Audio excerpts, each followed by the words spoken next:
व अकीमुस्सलात व आतुज़्ज़का वर्कऊ मार राकिईन। सदकल्लाहुल अज़ीम। मुअज़्ज़ज़ सामीईन व हज़रात, गुफ्तगू नमाज दे उन्वान ते और नमाज दे अंदर सजदा हुंदा है और जिक्र कीता सी कि सजदे दियां चार किस्मां ने।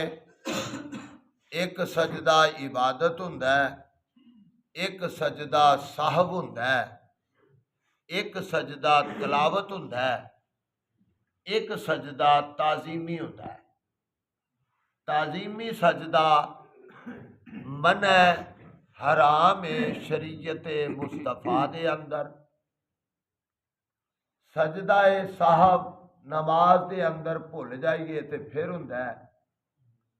सजदा तलावत जदों वो आए तलावत वाली आ जाती है तो फिर ये सजदा करीदा। और ये सजदियां दा इबादत दा मैं दस चुकिया कि सजदा इबादत ये दो सजदे हुंदे ने ते सजदा साहब भी दो ही हुंदे ने ते सजदा तलावत एक हुंदा है ते सजदा ताज़ीमी भी एक ही हुंदा है। क्योंकि लफज उइयो ही इस्तेमाल होंदे ने लेकिन उन्हां दी तादाद दे अंदर फर्क है।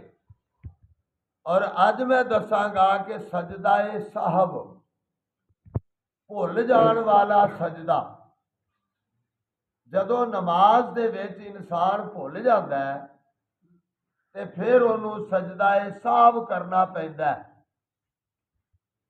भुल दा सजदा ये कदों करीदा?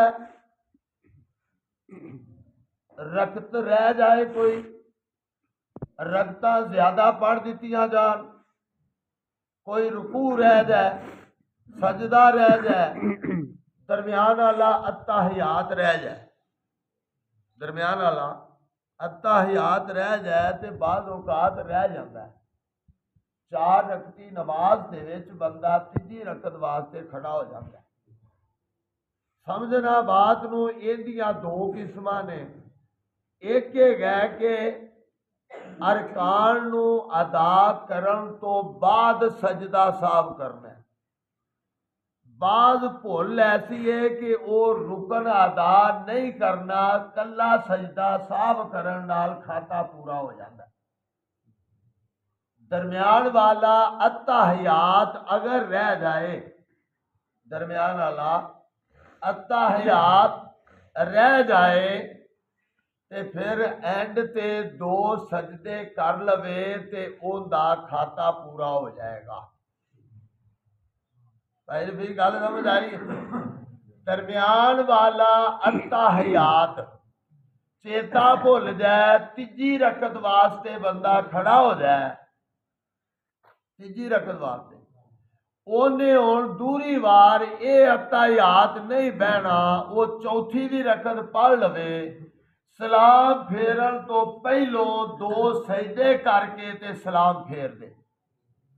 सारी अत्ताहियात पढ़ के सलाम फेरन तो पहलो दो सजदे कर लवे ते उनकी नमाज मुकम्मल है। नमाज मुकम्मल है। रही बात दूसरी किस्म, मसलन उन्हें पढ़निया तो चार रकातां सी, पढ़ पंज बैठा है, पढ़ पंज बैठा है, हुण वो रकात दा पिछा मुड़नों रही, हुण दो सजदे कर लेगा तो उनका खाता पूरा है इस भुल दा। वंड करके बाद नूं समझना ये ना उकड़ दुकड़ हो जाती है। ते जे ओनू ख्याल आया कि मैं रकाता चार पढ़निया सी, पढ़ तीन बैठा, पढ़ हुण कदी ਦਿਲ ਜਾਂਦਾ ਹੈ ਇਧਰ ਨੂੰ ਕਿ ਮੈਂ 4 ਪੜ੍ਹ ਲਈਆਂ ਨੇ, ਕਦੀ ਜਾਂਦਾ ਹੈ ਕਿ ਮੈਂ 3 ਪੜ੍ਹ ਲਈਆਂ ਨੇ। ਫਿਰ ਹੁਣ ਕੀ ਕਰੇ?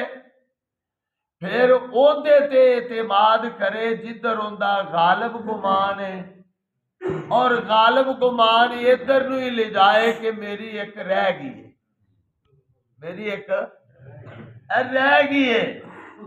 ਉਹ ਇੱਕ ਉੱਠ ਕੇ ਪੜ੍ਹ ਲਵੇ, ਉੱਠ ਕੇ ਇੱਕ ਪੜ੍ਹ ਲਵੇ। ਪੜ੍ਹਨ ਤੋਂ ਬਾਅਦ ਉਹਦੀਆਂ ਹੋ ਗਈਆਂ 4, ਤੇ ਫਿਰ ਸਲਾਮ ਫੇਰਨ ਤੋਂ ਪਹਿਲੋਂ ਸਜਦਾ ਸਾਹਿਬ ਕਰ ਲਵੇ ਤੇ ਉਹਦਾ ਖਾਤਾ ਪੂਰਾ ਹੈ। ਜੇ ਉਹਨੇ ਯਕੀਨ ਤਿੰਨਾਂ ਦੇ ਕੀਤਾ ਤੇ ਆਖੇ ਸਜਦਾ ਸਾਹਿਬ ਕਰ ਲਵਾਂ ਤੇ ਮੇਰੀਆਂ 4 ਹੋ ਜਾਣ, ਤੇ ਇਹ ਨਹੀਂ ਹੋਣੀਆਂ, ਇਹ ਨਹੀਂ ਹੋਣੀਆਂ। मैं 3 चीज़ां दसिया ने। दरम्यान वाला ताहियात रह जाए, आखिर ते सजदे साहब नाल खाता पूरा। अगर उहदियां 5 रकातां हो गईयां ने, फिर भी सजदा साहब कर लवे ते उहदा खाता पूरा। अगर उहदी रकत रह गई है, रकत पूरी करके ते फिर आखिर ते 2 सजदे कर लवे ते उनका खाता पूरा है।